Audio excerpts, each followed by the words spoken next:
And our project is Bad Gene Pool, a case of colon cancer.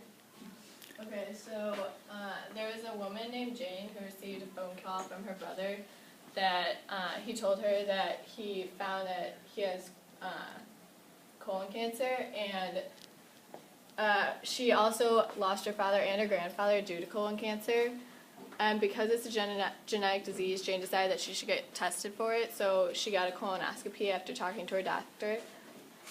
And this is where you're able to see the colon and see if there are any polyps along it, which is bumps along the colon. And she underwent genetic testing to see if she carried the gene associated with colon cancer, and she could see if she had either benign or malignant, where benign is non-cancerous and won't spread to other parts of the body, where malignant is cancerous and can spread. And after the colonoscopy and genetic testing, she discovered that she carried the same mutated gene as her brother. And after hearing the news, she and her brother went to go talk to the doctor about finding more about the genetic disease. So some signs and symptoms of colon cancer are fatigue, weakness, weight loss, rectal bleeding, constipation, diarrhea, and polyps along the colon. And if you have polyps along the colon, it's most likely that you have colon cancer. So for diagnostic tests, you can get the colonoscopy, and this is a picture of polyps along the colon. During a colonoscopy, the doctor will take a biopsy of the polyps growing on the colon, and the doctor will move the colonoscope through the patient's colon. And basically, a colonoscope is just like two thin, long devices, and one will move through the colon. The colonoscope allows the doctor to observe the colon, and then the polyps those are what tells you if it's cancerous or not. So the doctors will remove the polyps in order to get the cancer off of the colon. You can also go through genetic testing, and this is to test for familial adenomatous polyposis and the adenomatous polyposis coli protein, and the doctor will first need to know family history of cancer, and he can make a pedigree. And then this is a pedigree right here of Sam and Jane's family. The square is the boys in the family, and the circles are the girls. And then the red shows the family members that are infected with colon cancer, and then the blue shows the non-infected family members. So these two represent her grandfather, and then her father who was infected, and now her brother and her. A DNA analysis will also show how a regular APC protein should look and what the patient's APC protein looks like. And from this test, the doctor will be able to tell if the patient has FAP or the APC protein mutation.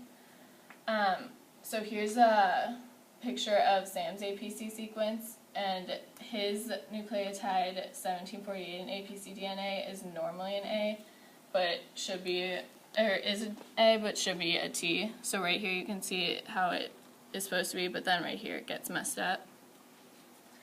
So the physiology of colon cancer.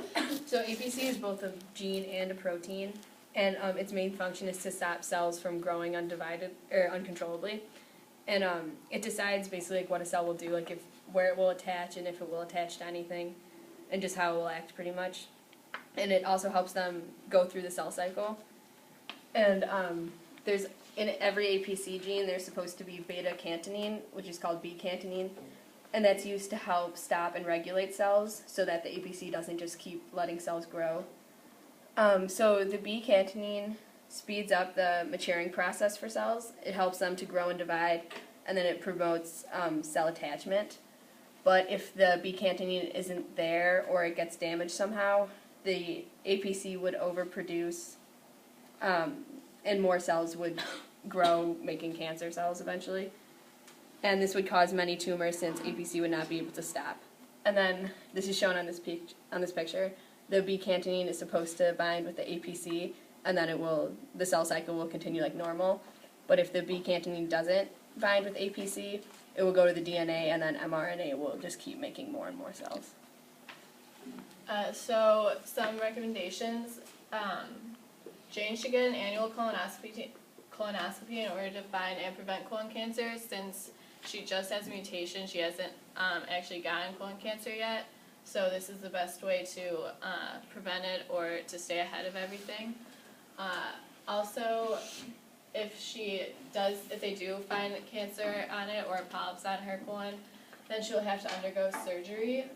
One of the surgeries she could go through is a colonectomy with ileorectal anastomosis, which would remove the upper part of the colon, and then but it would also leave enough of it to reattach the pieces to keep bowel ability. So this would take like the problems that are causing the colon cancer away, but it would also leave the colon intact so that bowel movement can continue. And then she could also have a restorative protolectomy, which would remove the colon and her rectum. And then she would get a pouch inserted at the end of the small intestine, and that would work as a rectum. And then she'd be able to keep her bowel ability. But if it's, like if she has polyps all over the place and they can't really save anything, she would have a total protolectomy with permanent ileostomy, which is the complete removal of the colon, rectum, and anal canal. And then she would have to have surgery to have a bag replaced through her abdomen. And then she would have to go get an endoscopy every 6 months to check for more polyps. Questions? Thank you.